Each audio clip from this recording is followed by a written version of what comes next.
हे friends, कैसे हैं आप सब। मैं कृष्णा अरोड़ा आज फिर से लौटा हूँ सिर्फ आप लोगों के लिए एक नया केस लेके। दोस्तों, आज का जो हमारा केस है वो ऑफेंडर्स एक्ट 1958 के तहत है। मींस अपराधी परिवीक्षा अधिनियम 1958। आप सब जानते हैं कि यह अधिनियम बना हुआ है लोगों को राहत देने के लिए, लोगों से श्योरिटी सिक्योरिटी जमा करके उन्हें छूट देने के लिए, उन्हें एक मौका और देने के लिए। आपसे जो गलती हो गई है, आपने जो किया हुआ है, आप उसके प्रति जागरूक होके दोबारा ऐसी गलती ना करो। इसलिए ये अधिनियम एक बहुत ही मदद के तहत साबित हुआ है और साबित होता रहेगा। दोस्तों, इसमें आज हम पढ़ेंगे सेक्शन 4 और सेक्शन 6। सेक्शन 4 के ऊपर मैंने ऑलरेडी वीडियो बना रखा है एक केस को लेके, और मैं आपसे इसमें सेक्शन 6 की बात भी रखूंगा, जिसमें ये बताया हुआ है कि जो बंदा 21 साल का नहीं हुआ है और उससे पहले ऐसा कोई जुर्म करता है जो कि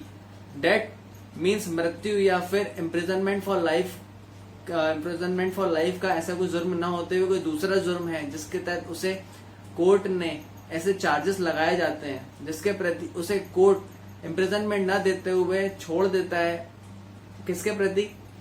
प्रोबेशन ऑफिसर के ऊपर ये ड्यूटी डाल देता है और उनके घर वालों के प्रति कि अगर ऐसी कोई हरकत दोबारा ये करता है तो आप इसे करने से रोकें, आप इस पे नजर डाल के रखें और आप इसे सोचें समझें, क्योंकि दोबारा ऐसी हरकत करेगा तो हमारे पास मौका नहीं होगा इसे छोड़ने का। क्योंकि आज तो छोटी गलती करी है, कल बड़ी गलती करेगा, तो आज तो हम इसे छोड़ रहे हैं पर कल हम इसे छोड़ नहीं पाएंगे। तो ये एक मौका रहता है लोगों को सुधारने का। और इसके जो नियम होते हैं इस तरीके से बने हुए हैं दोस्तों कि अगर कोई भी बंदा कम उम्र में या फिर कभी भी एक बार जेल चला जाता है तो उसके ऊपर छाप बन जाती है। वो अपने मानसिक प्रति एक जोर दबाव पड़ जाता है उसके ऊपर, क्योंकि सोसाइटी जो है उसे दूसरे नजरों से देखने लगती है। वो मान सम्मान नहीं मिलता है बंदे को, जो कि उसकी रिस्पेक्ट के ऊपर बहुत बड़ा दाग होता है। दोस्तों, इस अधिनियम से बहुत लोगों की जिंदगी संवर भी गई है, बहुत लोग बच भी चुके हैं। और इस नियम के तहत आज हम एक केस लेके आए आपके सामने जो इसमें एक बच्चे को राहत प्रदान करता है, उसे नई जिंदगी देता है। दोस्तों, अब चलते हैं इस केस की ओर। क्या बोलता है आज ये case? Masurullah versus state of Tamil Nadu AIR 1983 supreme court 650 court. दोस्तों, इसका सब्जेक्ट मैटर ये है कि इसमें सेक्शन 4 और 6 की बात रखी गई है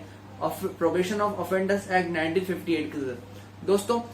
इस परिवीक्षा अपराधी अधिनियम के तहत मैं आपसे जो बातें रखूंगा सेक्शन 4 और सेक्शन 6 की, आप इसे नोट डाउन कर लें, आप इसे मन में बैठा कर रखें, क्योंकि आपको जिंदगी में बहुत बार काम आएगा। दोस्तों, सेक्शन 4 जो है, अगर ऐसा कोई अपराधी जिसने ऐसी कोई हरकत की हुई हो जो कि मृत्यु और जीवन भर कारावास से दंडनीय ना हो, तो उसके तहत कोर्ट ऐसा सिक्योरिटी श्योरिटी ऐसा बॉन्ड भरवाता है। ये टर्म देता है उसे कि आप एक बॉन्ड भरो साल भर का, या फिर जो भी टाइम वो नियत खुद से कर सकती है, वो उसके मत के ऊपर है। वो ऐसी श्योरिटी लेती है कि अगर आप कहीं भाग ना जाओ, आप ऐसे श्योरिटी कुछ पैसा जमा कर दो इसके तहत, या फिर ऐसा कोई श्योरिटी तैयार कर लो जो आपकी जमानत के लिए आपके ऊपर बंधक गारंटर बन जाए। दोस्तों, ये टर्म जो है कोर्ट रखता है उसे छोड़ने के लिए कि दोबारा तुम ऐसी हरकत करोगे तो भाई हम तुमको इसके प्रति, अगर 3 साल का तुमसे बॉन्ड भरवा रहे हैं, 3 साल के प्रति अगर तुम ऐसी हरकत करी है, किसी को डराया धमकाया, तो तुम्हारे ऊपर जो है जो इम्प्रिजनमेंट का चार्ज, मतलब जो कारावास तुम्हें मिलना चाहिए, जिसके प्रति तुम्हें अभी छोड़ा जा रहा है, वो तुम्हें मिलेगा ही मिलेगा। तुम्हें दोबारा कोई नहीं बचाएगा। ये तुम्हें एक बार छूट मिल रही है, ये तुम्हें एक बार जमानत मिल रही है। दोस्तों, सेक्शन 6 में ये दिया हुआ है कि अगर कोई भी बंदा 21 साल से कम है जो भी, तो उसने अगर कोई भी ऐसा कर्म या फिर कांड नहीं किया है जिसमें उसे मृत्यु दंड या फिर आजीवन कारावास मिले, उसके तहत जो बंदा ऐसा कृत्य करके बैठा है उसे जो भी सेंटेंस मिलना होगा, जो भी दंड प्रक्रिया के तहत जो भी कारावास मिलना होगा, उससे राहत प्रदान की गई है। उसे कोर्ट की तरफ से माफी मिली हुई है कि आप जो है छोड़ दिया जा रहा आपको अभी, लेकिन आपके जो घर वाले हैं वो आप पे नजर बना के रखेंगे। प्रोबेशन ऑफिसर जो उसकी ड्यूटी रहती है आपको देख रेख करने की, आपने कुछ हरकत फिर से तो नहीं की है, आपने जो एक्ट के प्रति आपके ऊपर केस चल रहा था, आपको राहत मिल गई थी, छोड़ दिया गया था, फिर से आपने कोई ऐसी हरकत तो नहीं कर दी है, उसके ऊपर नजर बना के रखेगा। टाइम टू टाइम उससे मुलाकात करेगा, अगर जो भी डिस्क्रिप्शन और जो भी सुधार के तरह से जो नियम होते हैं दोस्तों उसके तहत। दोस्तों, अब चलते हैं हम इसके फैक्ट्स की ओर। क्या बोलते हैं इसके फैक्ट्स? दोस्तों, ये जो मसूरुल्लाह होता है ये एक रिस्पेक्टेबल फैमिली का बंदा होता है, जो कि मिडिल क्लास फैमिली होती है। इसने पढ़ाई जो की होती है वो 8th स्टैंडर्ड तक की होती है। ये एम्प्लॉयड होता है ईसीसी में एक कारपेंटर के बदौलत, एक कारपेंटर के स्किल के हिसाब से। इसके जो भाई बहन होते हैं वो वेल सेटल्ड होते हैं। और इसमें दोस्तों जो इसके फादर होते हैं वो रिटायर्ड टीचर होते हैं। इसकी कुछ संगत होती है, गलत संगति के कारण, एक झुकाव के कारण ये एक पिक्चर में आ जाता है और इसने ऐसा क्राइम कर दिया जिसमें ये रॉबरी डकैती के अंडर इसको पनिशमेंट सुनाई जाती है, जो कि ये अभी 21 साल से उम्र, 21 साल का हुआ नहीं है, 21 साल की उम्र से कम है। दोस्तों ये जो केस है ट्रायल कोर्ट पहुंचता है और असिस्टेंट सेशन जज के पास पहुंचता है, जिस वहां पे इसको कन्विक्ट कर दिया जाता है, जिसमें इसको सेक्शन 397 और सेक्शन 452 के तहत इस पे चार्जेस लगाए जाते हैं, जिसके तहत इसको जो है दोस्तों 5 और 7 साल की सजा का कारावास सुना दिया जाता है। दोस्तों सेक्शन 397 और 452 में आप जानते हैं रॉबरी डकैती की बात की गई है। अगर कोई भी डेडली वेपन यूज करते हुए किसी को मारने के लिए यूज करता है या फिर लेके रखता है अपने पास कि उससे उसको घोर आपत्ति हो जाए, या फिर किसी घर में सेक्शन 452 के तहत किसी घर में ग्रह अतिचार करता है, सदोष अवरोध करता है, या फिर ऐसा असल्ट करता है, तो जिसके तहत इसमें सजा का प्रावधान दिया हुआ है, जिसके तहत इसे 5 साल और 7 साल की सजा का प्रावधान देते हुए इसे कन्वर्ट कर लिया जाता है, इम्प्रिजनमेंट सुना दिया जाता है। पर ये जो है यहाँ पे अपीलेंट पहुंचते हैं हाई कोर्ट, वहां पे अपनी बात रखते हैं और उन्होंने अपनी बात रखते हुए दोस्तों ये रखा कि ये जो बच्चा है अभी 21 साल का भी नहीं हुआ है और इसमें सेक्शन 4 और सेक्शन 6 का इसको लाभ मिलना चाहिए, जो कि इसमें नहीं दिया गया। दोस्तों इसमें यहाँ पे अपनी बात रखते हैं और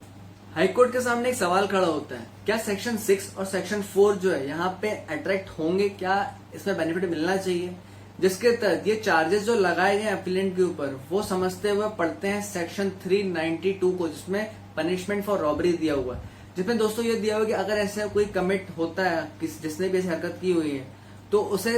रिग्रेस इम्प्रिजनमेंट, कठोर कारावास 7 साल तक का मिलेगा। और अगर सूरज उदय के पहले और शाम को सूर्य उदय के बाद अगर ऐसी हरकत हाईवे पे की गई है, लूट मचाई गई है, तो जिसके तहत वो दंड 14 साल तक का भी हो सकेगा। उसको पढ़ते हुए साथ में सेक्शन 397 और 452 को भी इंडियन पैनल कोड को पढ़ता है कोर्ट, और उसमें ये बताता है कि ये जो है कहीं पे भी इसमें इम्प्रिजनमेंट फॉर लाइफ नहीं दिया हुआ है और इसे सेक्शन 4 और सेक्शन 6 का लाभ अभी तक नहीं मिला है और अभी आगे भी नहीं मिलेगा, क्योंकि ये जो साजिश थी प्री प्लान्ड थी। इसके साथ के जो 2 लोग थे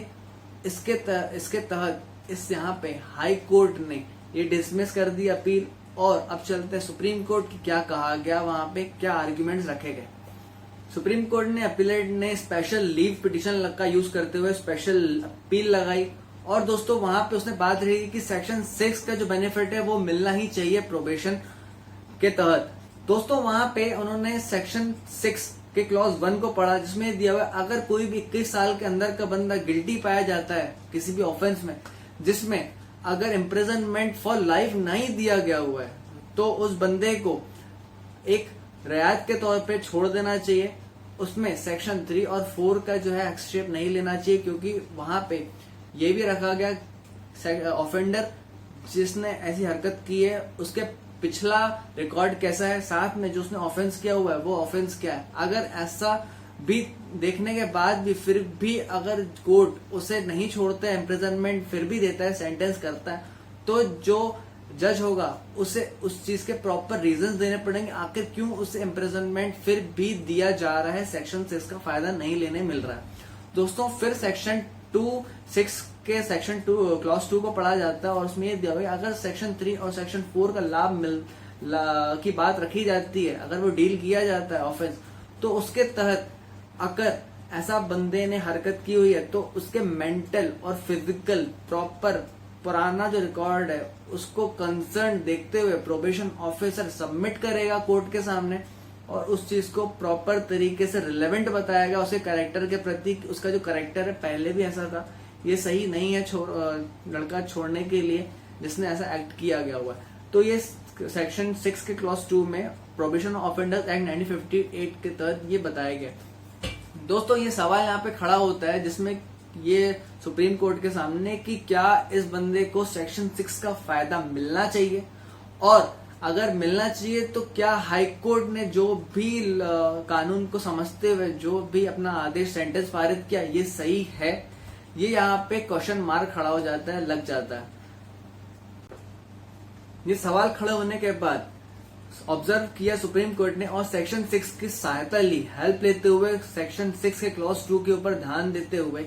इस डील को प्रॉपर तरीके से समझा, प्रोबेशन ऑफिसर से इसकी डिटेल्ड रिपोर्ट मंगवाई, अवेलेबल कराने के बाद उसका फिजिकल मेंटल तरीके से जो भी पुराना कॉन्सेप्ट था समझा, और प्रोबेशन ऑफिसर ने इस चीज को डिटेल्ड रिपोर्ट में इंफॉर्मेशन दिया। उसमें ये समझ में आया कि ये जो बंदा था जिसने हरकत की हुई है, इसका पुराना बैकग्राउंड तो सब सही था, पर इसने जो हरकत की है उसके पीछे का कारण ये उसकी संगति, जो कि प्रेजेंट मॉडर्न टर्म में आप जानते हैं कि कुछ हमारी सोसाइटी में असामाजिक तत्व हैं जो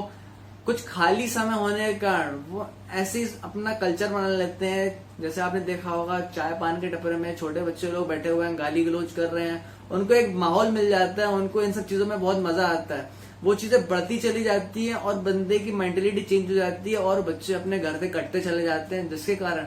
उनको अच्छा जो ऑबिडेंस होना चाहिए, जो ओबे होना चाहिए, जो डिसिप्लिन होना चाहिए, वो भूल जाते हैं और वो उस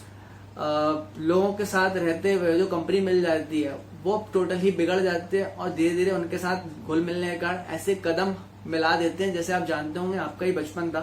कुछ बच्चे मिलके कुछ डिसाइड करते हैं, उनको पता नहीं होता कि आखिर जो हम करने वाले हैं वो सही भी है कि गलत है, आखिर वो कानूनन जुर्म है तो कितना जुर्म है, क्या हो सकता है क्या नहीं हो सकता, अगर जुर्म है भी तो क्यों हम कर रहे हैं इस चीज को। उनके पास सोचने समझने की शक्ति तो होती है, पर वो ग्रुप में होने के कारण वो एक दूसरे को टीज ना हो, कोई उनका मजाक ना उड़ाए, उनको कोई लल्लू ना समझे, इसके कारण उनकी बातों में जाके वो ऐसा एक्ट कर देते हैं जिसके कारण वो फंस जाते हैं। दोस्तों, इस चीज को उन्हें रखा और कोर्ट ने इस चीज को ऑब्जर्व करते हुए सही साबित किया और ये चीज आगे बढ़ती है, जिसके तहत ही समझ में आता है कि कोर्ट ने